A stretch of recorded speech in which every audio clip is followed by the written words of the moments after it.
અમે અત્યારે અહીંયા આ રાજપીપળાની જિલ્લા અદાલતની બહાર ઊભા છીએ. માનનીય ધારાસભ્ય શ્રી ચૈતરભાઈ વસાવાને પોલીસ દ્વારા અત્યારે અહીંયા કોર્ટમાં રજૂ કરવામાં આવ્યા હતા. પોલીસે અમારા હાથમાં છે 5 દિવસની રિમાન્ડ અરજી કોર્ટને આપી અને વિવિધ પ્રકારના 14 જેટલા મુદ્દાઓ લખ્યા. આ મુદ્દો, તે મુદ્દો, ફલાણો મુદ્દો, અને 14 મુદ્દા આધારે પોલીસે 5 દિવસના રિમાન્ડ માંગવાની અરજી આપી.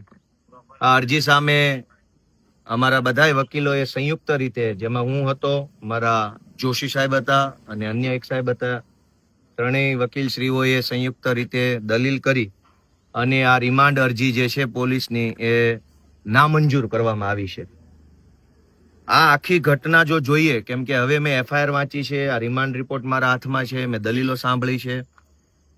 આ આખી ઘટના ફરિયાદીએ લખાવ્યા પ્રમાણે બની તો નથી જ, આવું કંઈ બન્યું નથી, ઉપજાવી કાઢેલી વાત છે. પણ ધારો કે કદાચ દલીલ ખાતર એમ માની લઈએ કે ઘટના સાચી બની છે, તો પણ શું બની છે કે એક સરકારી મીટિંગ છે તાલુકા પંચાયતની કચેરીમાં, એમાં પ્રાંત અધિકારી બેઠા છે, તાલુકા પંચાયત પ્રમુખ બેઠા છે, ધારાસભ્ય બેઠા છે, બીજા અધિકારીઓ બેઠા છે, સામાન્ય ચર્ચા થાય છે, બોલાચાલી થાય છે, ફરિયાદીના કહેવા પ્રમાણે ગાળાગાળી થાય છે અને ફરિયાદીના કહેવા પ્રમાણે પ્રાંત અધિકારીના ટેબલ ઉપર એક પાણીનો ગ્લાસ પડ્યો હતો, એ ગ્લાસ લઈ અને છૂટ્ટો ફેંકીને ફરિયાદીને માર્યો.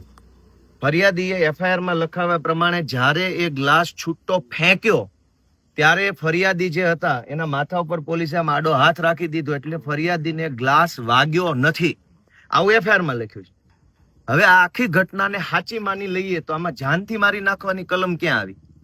છૂટ્ટો ગ્લાસ માર્યો, એ ગ્લાસ કોઈને વાગ્યો જ નથી, તો આમાં માણસની મરી જવાની સંભાવના ક્યાં આવી? 307 એટલે કે નવી કલમ એની જે છે 109/1 કાઉન્સમાં, એ જાનથી મારી નાખવાની કોશિશ કરવાનો ગુનો છે.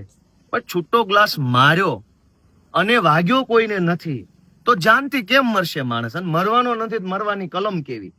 આમ છતાંય કારણ વગરનું ખોટી રીતે ચૈતરભાઈ ઉપર ગંભીર પ્રકારની કલમો લગાડવામાં આવી, જેથી કરીને એમને લાંબો સમય સુધી અદાલતની અને કાયદાની પ્રક્રિયામાં ફસાવી શકાય, છાપાઓની હેડલાઇન મેનેજ કરી એને બદનામ કરી શકાય, પોલીસ સ્ટેશનોમાં ગોંધી રાખી અને એમની ઉપર માનસિક ત્રાસ વર્તાવી શકાય. આવો કરવાના માટે થઈ અને એમની ઉપર ખોટી રીતે ગંભીર કલમો લગાવવામાં આવી.